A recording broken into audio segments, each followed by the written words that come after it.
Hello, welcome. Join me. My name is Allison. This is a biomechanics, I guess you would call it a warm up for running, hiking, walking, to get your biomechanics working at their best. That way you maximize your athletic potential in running, hiking, and walking. Also prevent injury, protect your joints, all that good stuff. So before going out for a run or a hike, this is a really good thing to do.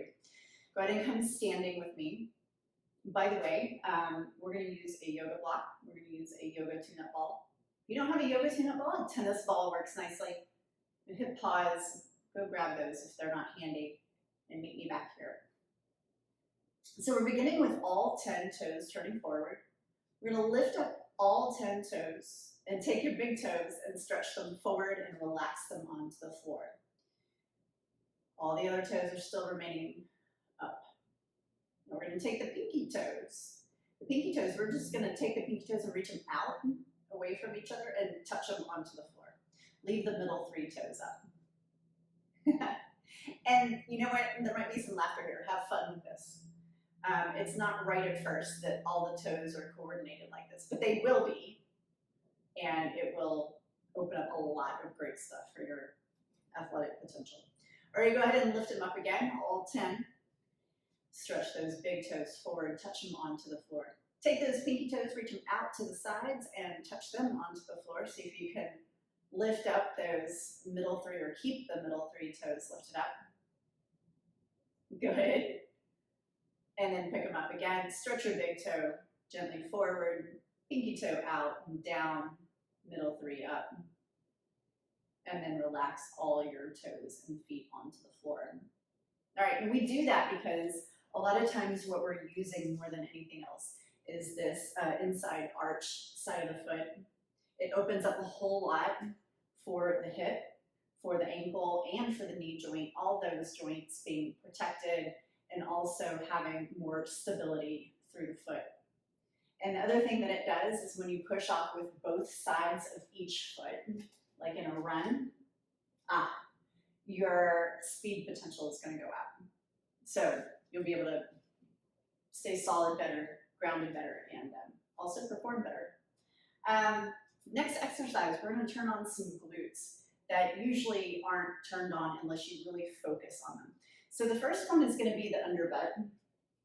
And we're going to find the underbutt by just placing your arms by your sides and then cupping right underneath your hips, right underneath your bum.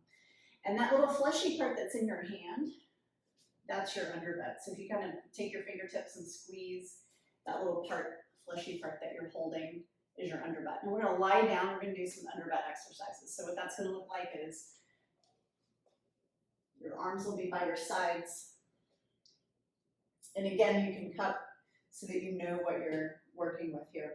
We're going to start with your most organized side first. We're going to go to that right side. We're going to squeeze on and off a few times, just the piece of the underbutt. And what's most likely going to happen is that you're going to feel the main part of gluteus maximus is on the floor trying to contract. And I want you to use less effort until you can just feel that it's the underbutt part. So you might be working at 10% or 20%, not a problem.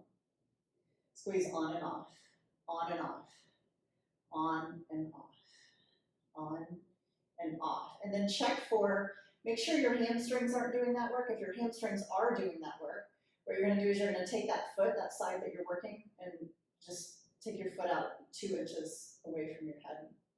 And then keep squeezing. On, off, on, off, on, off. And then look for, take your hand into the crease of the thigh. Make sure your hip flexors and your groin aren't doing the work. Again, if they are, take it down a notch in how much force you're using in that squeeze. And then relax.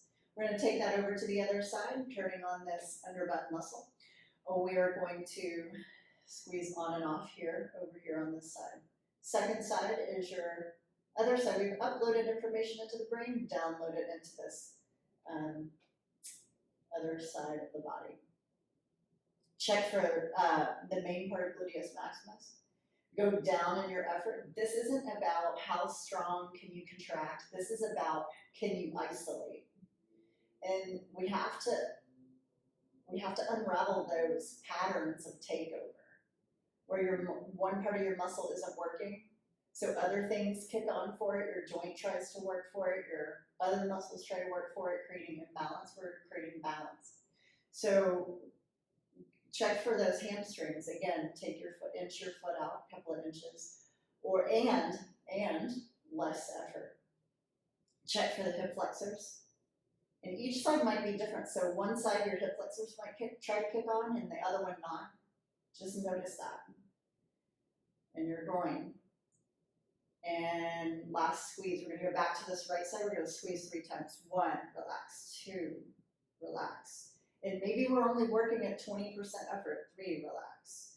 And then back over here to that second side. 1, relax. 2, relax. 3, relax. Good.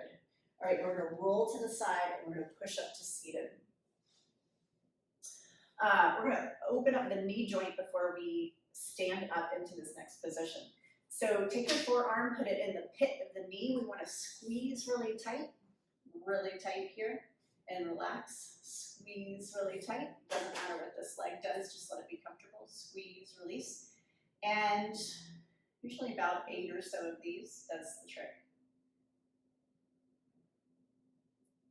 My athletes who have a little knee ache and pain say that when they do this before and after their sport, they have no aches and pains.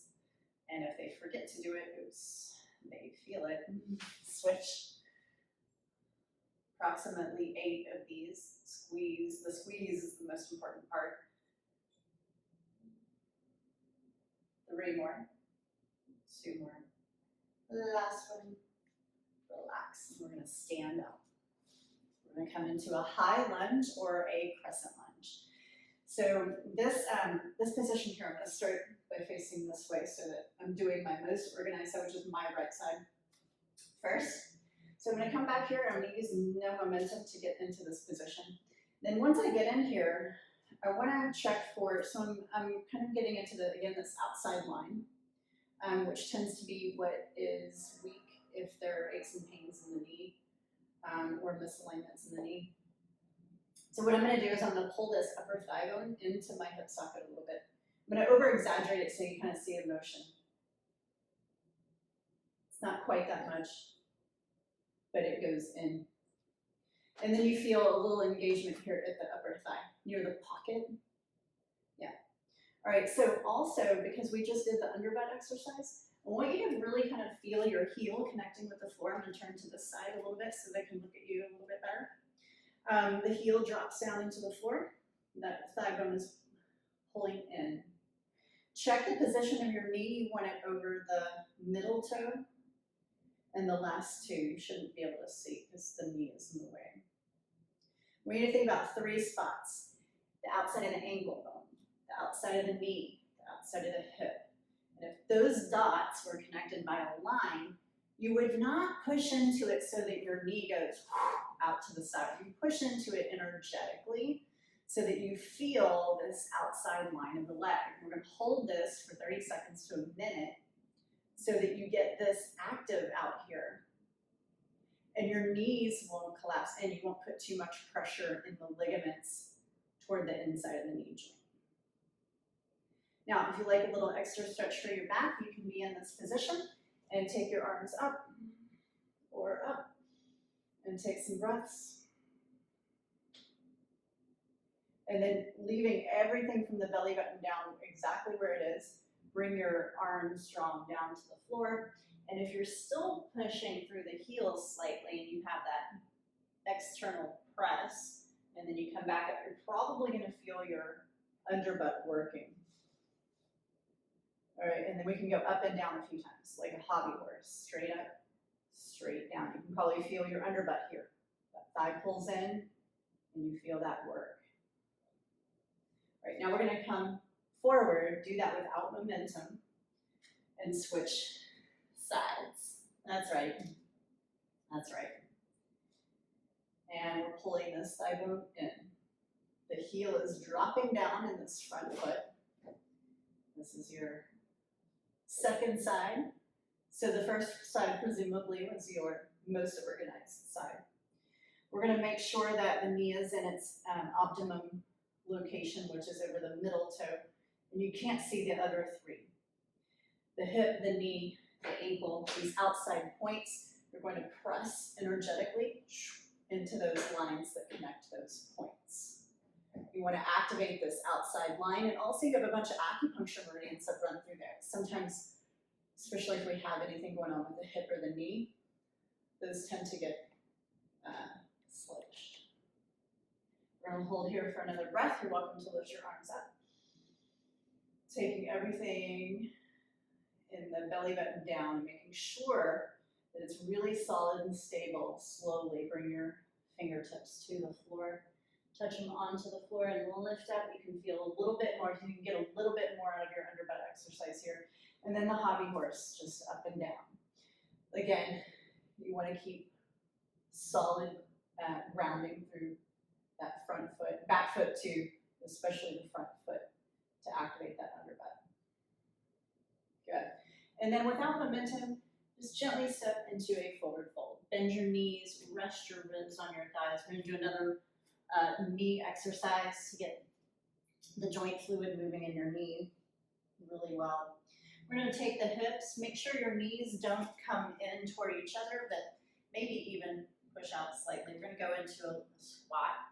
And then to come up into your forward fold, we're going to pull up with the thigh bones. So think the thigh bones are reaching up into the hip socket. So it's going to be really gentle on the knee. And we're going to do this a few times.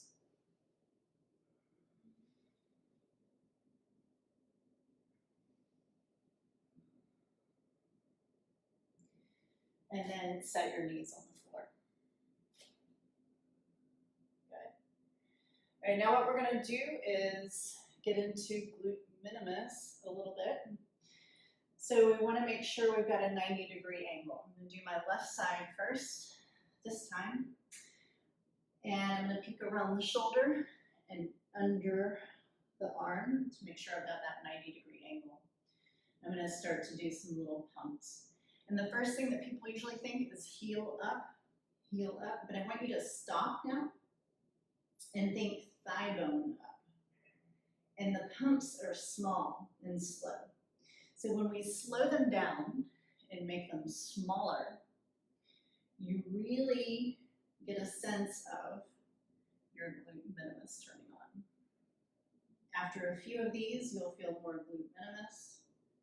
Before you get tired, gently rest. We just want to turn them on. We don't want to wear you out before a run. Second side. Come into a 90-degree angle. Sometimes that also means that you have to feel like you're internally rotating a little bit because the tendency is to externally rotate a little bit. So check it out on either side. We're on the elbows here and we're doing a small pump, getting up into that glute minimus.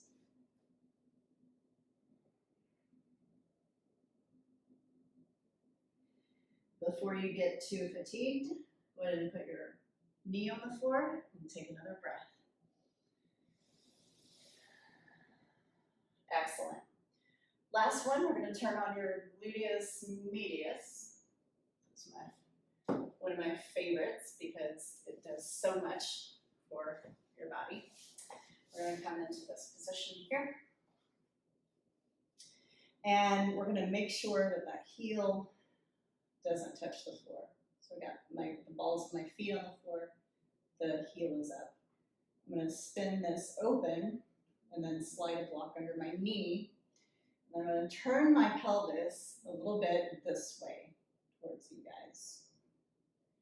So here I am pushing down through the outside of the foot, the knee in the block. I'm going to feel just only the outside of my hip. So this is much like the first exercise we did where we were just using minimal effort. You're probably not going to use a lot of effort. Otherwise, you're going to reinforce a takeover pattern. in which you don't want to do that. That leads towards injury. So we want to isolate glute medius. We want to press and relax. Press, relax. Press, relax. Only glute medius doing this work. If you find other stuff recruiting, let me know in the comments, and we'll chat about it and what you can do to isolate that muscle. Let's switch.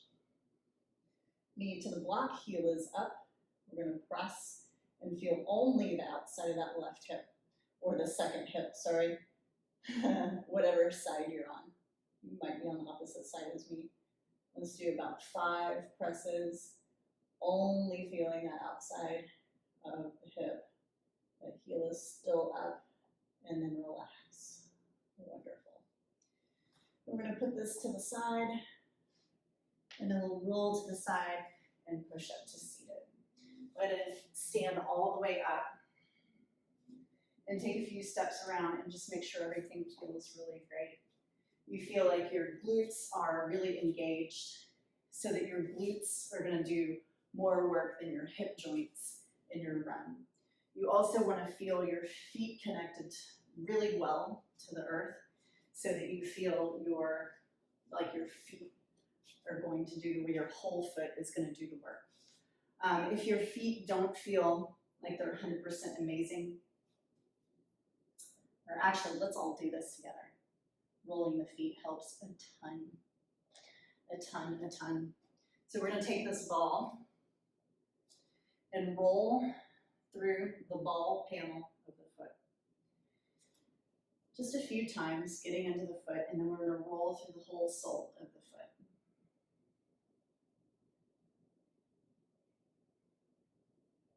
Now we want to do a little plantar fascia stretch. We're going to put the toes up against the ball, but the rest of the foot flat toward the floor.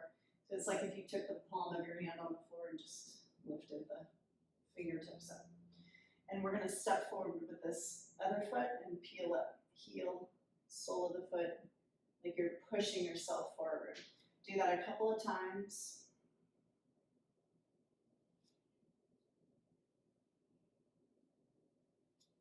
And then you can really feel the difference of your feet. And you're going to have a little bit more access to your feet. Second side.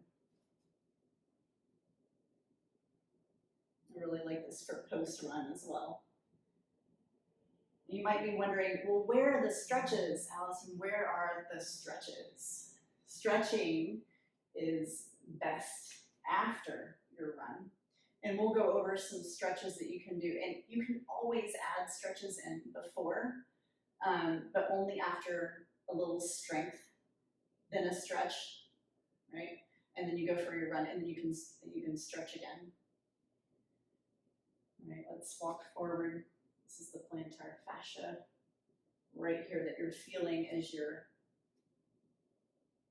walking forward. Yeah, there we go. All right, you are ready. Go out and have a great time.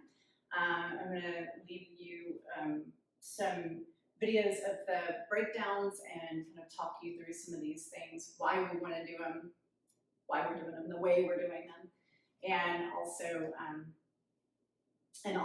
look out for a post exercise or post run video coming as well, where we're going to do some targeted stretches on some of the things that have been working in your walk, your hike, or your run.